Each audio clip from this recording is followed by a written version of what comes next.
सोचो अगर संग जिन्बू नारुतो के यूनिवर्स में होता तो क्या वो अकात्सुकी को खत्म कर पाता, और क्या सास्के और नारुतो जिन्बू की ताकत के सामने टिक भी पाते। तो आज की वीडियो में यही जानेंगे क्या होता अगर संग जिन्बू नारुतो यूनिवर्स में होता। तो चलो जानते हैं संग जिन्बू नारुतो यूनिवर्स में कैसे आया। सोलो लेवलिंग में एक गेट ओपन होता है और हमेशा की तरह जिन्बू अपनी पूरी टीम को बाहर बैठाकर अकेले गेट क्लियर करने जाता है, लेकिन इस बार जैसे ही वो गेट एंटर करता है तो गेट क्लोज हो जाता है। लेकिन वो किसी डंजन में नहीं था, सामने 5 बड़े फेसेस माउंटेन पर नजर आ रहे थे।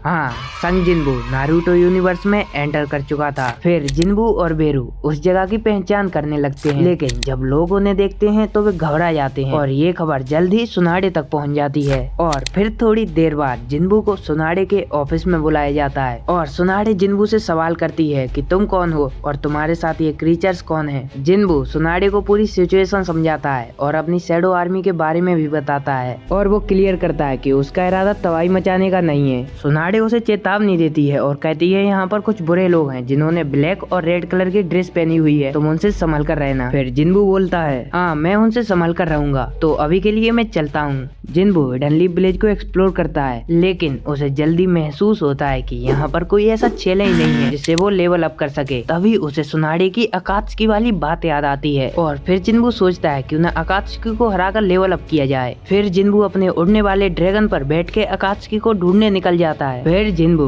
कई घंटों तक सर्च करने के बाद 2 ऐसे लोगों को देखता है जिन्होंने ब्लैक और रेड कलर की ड्रेस पहनी होती है। फिर जिन्बू उनसे बोलता है क्या तुम अकात्सुकी हो? उनमें से कोई एक बंदा बोलता है हाँ हम अकात्सुकी हैं, पर तुम कौन हो? फिर जिन्बू बोलता है मैंने सुना है तुम बुरे लोग हो, अब मरने के लिए तैयार हो जाओ। ये सुन के वो दोनों बहुत जोर से हंसते हैं और फिर उनमें से एक बंदा बोलता है हम तो तेरे अंदर से चाकरा भी सेंस नहीं कर पा रहे, तू हमको मारेगा। लेकिन जिन्बू की आंखों में कॉन्फिडेंस था। वो बेरू और एग्रेस को समन करता है और खुद दूर जाकर खड़ा हो जाता है। एग्रेस हिडान से भिड़ता है और बेरू काकाजू पर हमला करता है। काकाजू अपनी अर्थ रिलीज जुत्सु का इस्तेमाल करता है, लेकिन बेरू बिना रुके उसकी तरफ बढ़ता है। काकाजू को समझ पाता उससे पहले ही बेरू उसका सर अपने जबड़े में दबोच लेता है। हिडान ये देख के घबरा जाता है और उसका ध्यान भटक जाता है और एग्रेस इसी मौके का फायदा उठा के उसका सर अपनी तलवार से काट कर अलग कर देता है। और फिर एग्रेस मुस्कुराते हुए कहता है ये लोग तो बहुत कमजोर थे। जिन्बू हिडनलीफ विलेज वापस लौटता है और वो पूरी बात सुनाडे को बताता है। सुनाडे ये सुनकर बहुत हैरान हो जाती है और वो सोचने लगती है अगर इस बंदे के शैडो सोल्जर्स इतने ज्यादा पावरफुल हैं तो ये खुद कितना ज्यादा पावरफुल होगा। फिर सुनाडे उससे बोलती है कि क्या तुम इतने पावरफुल हो कि तुम सारे अकात्सुकी मेंबर को अकेले खत्म कर दोगे? जिन्बू बोलता है कि हाँ मैं ऐसा कर सकता हूँ, पर मुझे इसके बदले में मिलेगा क्या? फिर सुनाडे उसे बताती है कि अगर वो सारे अकात्सुकी मेंबर्स को खत्म कर दे तो सुनाडे उसको वापस अपने यूनिवर्स में भेज देगी। जिन्बू ये सुनकर थोड़ा खुश होता है और फिर सुनाडे से बोलता है हाँ मैं खत्म कर दूंगा, पर अभी मैं थोड़ा इस जगह को घूमना चाहता हूँ। सुनाडे बोलती है हाँ तुम घूम लो जब तक तुमको घूमना है, और जब तुम रेडी हो तो आ जाना, मैं तुमको उनके हाइड आउट की लोकेशन बता दूंगी। उसके बाद जिन्बू होकागे रॉक के ऊपर जाकर बैठ जाता है और इस बारे में बेरू से बात करने लगता है। तभी वहाँ पर नारुतो आ जाता है जो कि हाल ही में जिराया की 3 साल वाली ट्रेनिंग से वापस आया होता है। नारुतो जिन्बू से चिल्लाकर बोलता है क्या तुमको दिखाई नहीं दे रहा तुम कहाँ पर बैठे हो?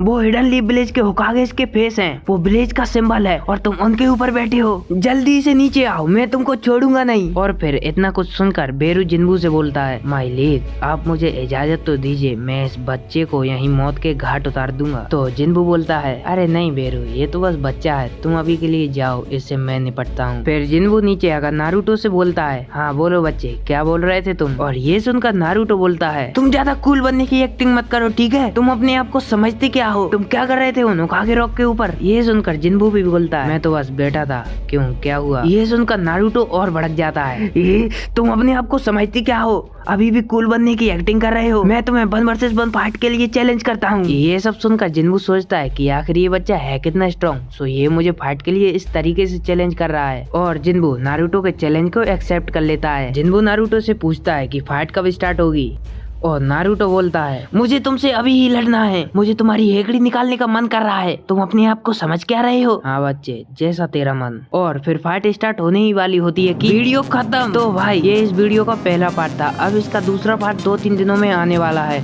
और इसका दूसरा पार्ट टोटली क्रेजी होने वाला है जिसमें जिन्बू वर्सेस नारुतो और Jinbe versus whole Akatsuki, Jinbe versus Itachi. तो पार्ट 2 को मिस ना करने के लिए जल्दी से चैनल को सब्सक्राइब कर लो। अगर तुमको ये वीडियो थोड़ी सी भी पसंद आई तो लाइक कर देना। तो अब मिलते हैं अगली वीडियो में या फिर इसी के पार्ट 2 में। तो तब तक के लिए गुड बाय।